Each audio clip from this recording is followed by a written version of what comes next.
ਕੁਦਰਤੁੱਲਾ ਸ਼ਹਾਬ ਨੇ ਸ਼ਹਾਬਨਾਮੇ ਦੇ ਵਿੱਚ ਆਪਣੀ ਜ਼ਿੰਦਗੀ ਦਾ ਇੱਕ ਬਹੁਤ ਹੀ ਕਮਾਲ ਵਾਕਿਆ ਲਿਖਿਆ। ਇਹ ਉਸ ਜ਼ਮਾਨੇ 'ਚ ਗਾਲਬਨ ਲਿਖਿਆ ਜਦੋਂ ਉਹਨਾਂ ਦੀ ਬੀਬੀ ਡਾਕਟਰ ਇਫਤ, ਉਹਨਾਂ ਦੀ ਬੜੀ ਪਿਆਰੀ ਜ਼ੌਜਾ ਮੁਹਤਰਮਾ ਇਸ ਦੁਨੀਆ ਤੋਂ ਕੂਚ ਕਰ ਗਈਆਂ ਸਨ, ਵਫਾਤ ਪਾ ਗਈਆਂ ਸੀ। ਉਦੋਂ ਗਾਲਬਨ ਕੈਨੇਡਾ ਵਿੱਚ ਤਸ਼ਰੀਫ ਫਰਮਾ ਸੀ, ਇਕੱਲੇ ਸੀ। ਡਾਕਟਰ ਇਫਤ ਦਾ ਸਾਥ ਜਿਹੜਾ ਸੀ ਨਾ ਉਹ ਖਤਮ ਹੋ ਗਿਆ ਸੀ, ਉਹ ਇਸ ਦੁਨੀਆ ਤੋਂ ਚਲੀਆਂ ਗਈਆਂ ਸੀ। ਉਹ ਲਿਖਦੇ ਆ ਕਿ ਮੈਂ ਇੱਕ ਦਿਨ ਬੜੇ ਦੂਰ ਦਰਾਜ਼ ਇਲਾਕੇ ਚਲਾ ਗਿਆ।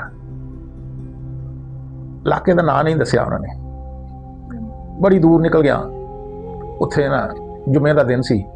ਮੇਰਾ ਦਿਲ ਕੀਤਾ ਮੈਂ ਜੁਮਾ ਪੜ੍ਹਾਂ। ਤੇ ਇੱਕ ਬਹੁਤ ਪੁਰਾਣੀ ਜੀ ਮਸਜਿਦ ਸੀ। ਉੱਥੇ ਇੱਕ ਸਾਦਾ ਜਿਹਾ ਮੌਲਵੀ ਸੀ ਜਿਹੜਾ ਤਕਰੀਰ ਕਰਦਾ ਪਿਆ ਸੀ।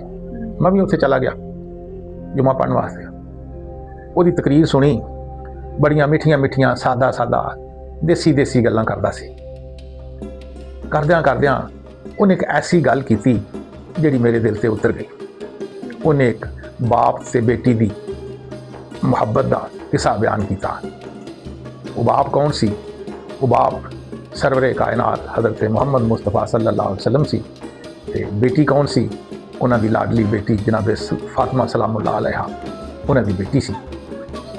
ਉਹ ਲਿਖਦੇ ਆ ਕਿ ਉਹ ਮੌਲਵੀ ਸਾਹਿਬ ਨੇ ਬਿਆਨ ਕੀਤਾ ਕਿ ਸਹਾਬਾ ਕਰਾਮ ਜਦੋਂ ਹਜ਼ੂਰ ਪਾਕ ਸੱਲੱਲਾਹੁ अलैहि वसल्लम ਦੀ ਬਾਰਗਾਹ 'ਚ ਕੋਈ ਅਰਜ਼ੀ ਲੈ ਕੇ ਜਾਂਦੇ ਸੀ, ਕੋਈ ਪੇਸ਼ ਗੱਲ ਕਹਿੰਦੇ ਸੀ, ਤੇ ਅਗਰ ਹਜ਼ੂਰ ਪਾਕ ਸੱਲੱਲਾਹੁ अलैहि वसल्लम ਉਹਨੂੰ ਕਬੂਲ ਨਹੀਂ ਸੀ ਨਾ ਕਰਦੇ। ਕਬੂਲ ਨਾ ਕਰਨ ਦਾ ਮਤਲਬ ਹੈ ਕਿ ਸੁਣੀ ਅਣਸੁਣੀ ਕਰ ਦੇਣੀ, ਇਸ ਤਰ੍ਹਾਂ ਵੀ ਜਿਸ ਤਰ੍ਹਾਂ ਮੈਂ ਸੁਣੀ ਨਹੀਂ, ਤੇ ਦੁਬਾਰਾ ਸਹਾਬਾ ਪੇਸ਼ ਨਹੀਂ ਸੀ ਕਰਦੇ। ਉਹਨਾਂ ਨੂੰ ਪਤਾ ਲੱਗ ਜਾਂਦਾ ਸੀ ਕਿ ਹਜ਼ੂਰ ਨੇ ਗੱਲ ਸਾਡੀ ਨਹੀਂ, ਇਹ ਮੰਨੀ ਨਹੀਂ ਜਾਣੀ। ਉਹ ਗੱਲ ਲੈ ਕੇ ਬੜੇ ਬਰਗਜ਼ੀਦਾ ਸਹਾਬਾ ਜਿਹੜੇ ਸੀ ਨਾ, ਉਹ ਜਨਾਬ ਫਾਤਿਮਾ ਰਜ਼ੀ ਅੱਲਾਹ ਤਾਲਾ ਅਨਹਾ ਦੀ ਬਾਰਗਾਹ 'ਚ ਚਲੇ ਜਾਂਦੇ ਸੀ।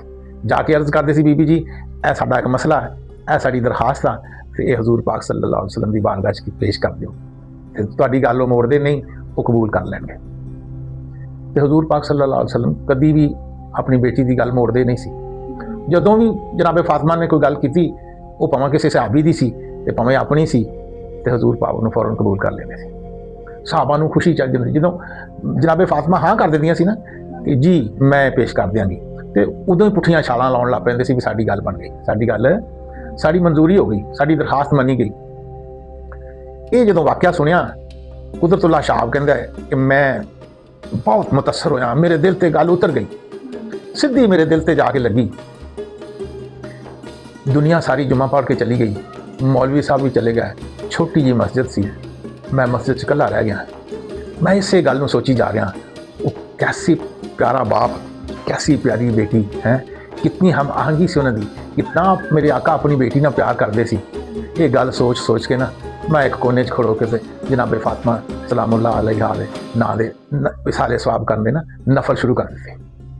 मैं उन्होंने नां दे नफल पढ़े, नफल पढ़ता रहा। नफल पढ़न तो बाद फिर मैं उन्होंने नां से इसाले सवाब किया।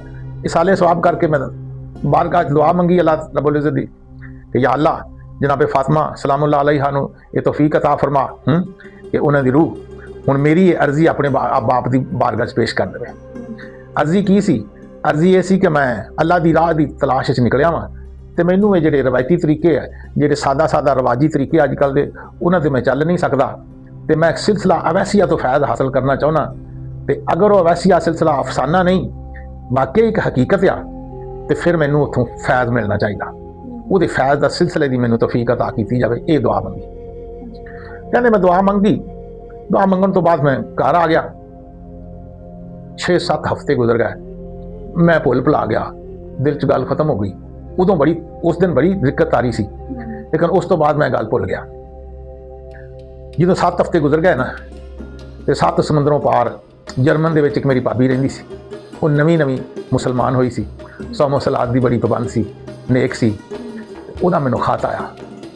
ਖਤ ਵਿੱਚ ਕੀ ਲਿਖਦੀ ਆ ਕਿ ਗੁਜ਼ਸ਼ਤਾ ਰਾਤ ਮੈਂ ख्वाब मेरी ख्वाब जनाब फातिमा सलामुल्लाह अलैहा तशरीफ ले आईयां सी, ते बड़ी शफकत के नाल मेरे नाल पेश आईयां, मेरे नाल बड़ा प्यार किया, मेरे नाल बड़ियां मुहब्बत दीयां गल्लां कीतियां, ते पैगाम उन्होंने ये दिता कि अपने देवर कुदरतुल्ला शहाब नूं कह दे कि तेरी मैं अर्जी अपने बरगज़ीदा बाप की बारगाह 'च पेश कर दी है, ते उन्होंने अज राहे नवाजिश वो अर्जी कबूल भी कर ली है, वो अर्जी कबूल भी कर ली है। ਜਦੋਂ मैं खत पढ़िया, मेरे ते हैरत ਤੇ ਤਾਰੀ ਹੋ ਗਈ।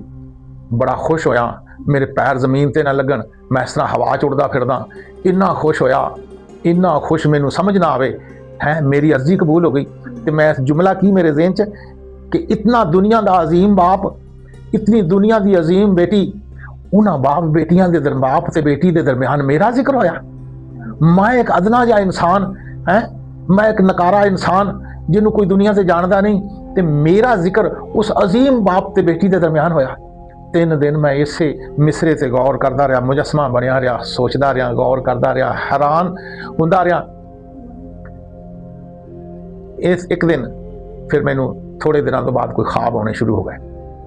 जो ख्वाब शुरू हो गए, बड़िया बड़िया हस्तियां मैनू नज़र आउन, तो मैं वो हस्तियां मैनू पछाणदियां नहीं सी, ना मैं उन्होंने पछाणदा सी, मेरा दिल भी उन्हां च नहीं भजदा सी।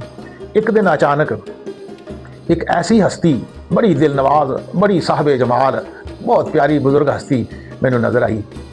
किस तरह नज़र आई? वो खाना काबा का तवाफ करते पे सी, हराम बनिया होया सी, ते मेरा देखदियां ही दिल जिहड़ा ना भिज गया। बहुत मेरा भी भज के दिल किया कि उन्होंने कदमां च डिग पावां। मैं जाके उन्होंने कदमां च डिग पिया। उन्होंने भी बड़ी शफकत के नाल मेरी बांह फड़ी, तवाफ का इलाका जिहड़ा सी ना उहदे चों मैनू बाहर कढ लिया, हतीम दे विच लैके बैठ गए।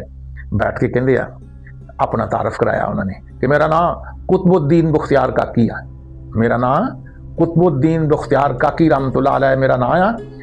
ते तू जड़ा बंदा है ना, जिस राह ते तू चलना चाहना ना, तू उस राह का बंदा नहीं, पर तेरी जी दरखास्त है ना, वो बड़े उच्चे दरबार चों हजूर पाक सल्लल्लाहु अलैहि वसल्लम की बारगाह चों तेरी दरखास्त मंजूर हुई आ, तो मैं दम नहीं मार सकता, असी ना नहीं कर सकते।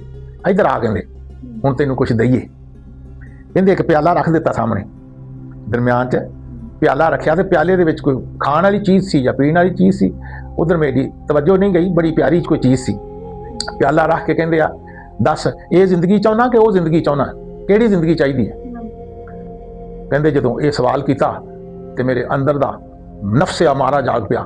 नफ्स अमारा ने मेरे से हमला किया, उन्हें मैनू आख्या कि तेनू हुणे ही मारन लगा, ये तो फौरन तेन मौत की दावत कबूल कराउण लगा। तो मेरा दिल चाया हाले तो मैं जिंदा रहना चाहना।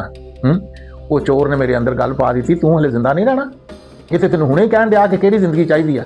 जे मैं कहता वो जिंदगी चाहिए तो मैं तो हुणे ही मर जाना। तो मैं जवाब की देता, कुछ ये जिंदगी चाहिए तो कुछ वो जिंदगी चाहिए, हाले मैं थोड़ा जिहा जिंदा रहना चाहना। हाले मेरे मूँह चो अल्फाज निकले आ। अचानक खब्बे पासों काला कुत्ता आया, उन्हें उस प्याले दे विच मूँह पा दिया। या उस प्याले च मूँह पाया तो कुतुब साहब मुस्करा पाए, कहते अफसोस मुफ्त की नेमत तेन मिलने लगी सी, पर तेरी किस्मत नहीं, तेरे मुकद्दर च नेमत ये नहीं हुई। तेरा नफ्स तेरे ते बहुत गालिब आ, तेरा नफ्स अमारा जिहड़ा ना तेरे ते बहुत गालिब आ। ये मुफ्त की नेमत तेरे मुकद्दर च नहीं, जा हाले जाके मुजाहदे कर, हाले मुजाहदे कर, फिर वक्त आएगा कोई। कहते मैं इतना परेशान होया, इतना परेशान होया कि हर वेले सोचा हर चीज़ हासिल करके सब कुछ खो बैठा। हर चीज़ हासिल भी की, दुआवां भी मंगाइयां, कित्थों अर्जियां मंजूर कराइयां, कित्थों कित्थों सारे पापड़ वेले, खुश भी होया, लेकिन जो मिलन लगी चीज़ सब कुछ हासिल करके सब कुछ खो बैठा। फिर मेरे ते वहशत तारी हो गई। मैं कहा मैं हुण जिंदा नहीं रहना, मैं खुदकुशी कर लेनी है। मैं एक दिन खुदकुशी वास्ते तैयार हो गया, जाके नहर के पुल के उत्ते बैठ गया छाल मारन वास्ते। मैं हुण लगा छाल मार, पर मेरे को छाल भी ना वजी, मैं जिंदा ही वापस आ गया। ये उन्होंने वाकया अपनी जिंदगी का बड़ा ही कमाल का वाकया लिखा। वीडियो अच्छी लगे तो इन कमेंट करो और चैनल को सबसक्राइब करना ना भूलना।